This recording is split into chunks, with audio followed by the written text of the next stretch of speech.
Shalom, shalom, je vous bénis dans le nom puissant de Jésus. Que la paix, l'amour, la grâce, la faveur, la protection de notre Seigneur Jésus-Christ soit votre partage. Je bénis l'Éternel encore pour ce jour où nous nous exhortons dans le livre de Matthieu chapitre 16 au verset 26. Notre thème d'aujourd'hui est intitulé « Ne perds pas ton âme ». Ne perds pas ton âme. La parole de Dieu nous fait comprendre et que servirait-il à un homme de gagner tout le monde entier s'il perdait son âme? Ou encore, que donnerait un homme contre son âme? Bien-aimés, cette exhortation nous interpelle nous tous, autant plus que nous sommes dans ce monde où tout est arrivé vers les convoitises de toutes sortes. Il y a les convoitises de la chair, les convoitises des biens matériels. Nous sommes tentés de parfois succomber à ces choses. Mais ces choses-là dont nous courons, aucune de ces choses-là ne peut avoir un prix. Un prix par rapport à notre âme.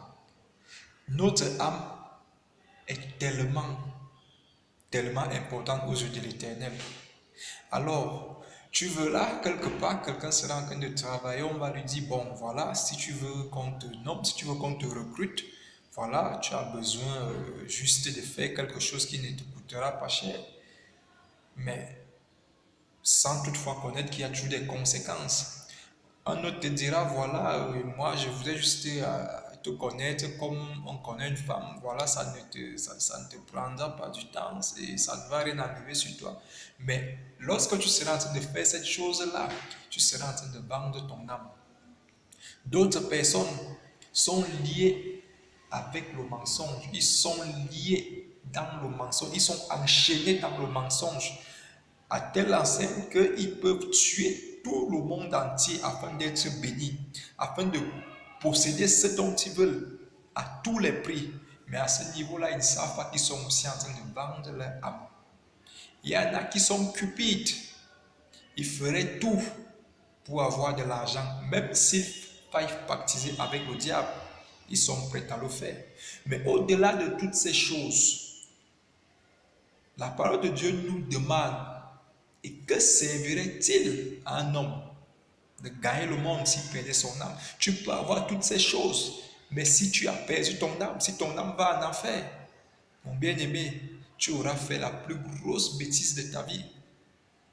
Vaut mieux pour toi voir le Seigneur Jésus-Christ et ne jamais avoir eu ces choses, que d'avoir eu toutes ces choses et de te retrouver en enfer. C'est pourquoi en ce jour, bien-aimés, je nous exhorte à regarder à l'essentiel, à courir vers l'essentiel, à rechercher ardemment la volonté de Dieu dans nos vies. La Bible nous déclare dans Matthieu chapitre 6 au verset 33, il dit: cherchez premièrement le royaume des cieux et sa justice, et toutes ces choses vous seront données par-dessus tout. Alors mon bien-aimé, arrête de courir derrière ces choses. Il faudrait que ce soit ces choses qui courent vers toi. Et lorsque ces choses vont courir vers toi, tu n'auras plus besoin de vendre ton âme. Si toi tu cours derrière Dieu, Dieu qui a ces choses va faire en sorte que ces choses courent derrière toi.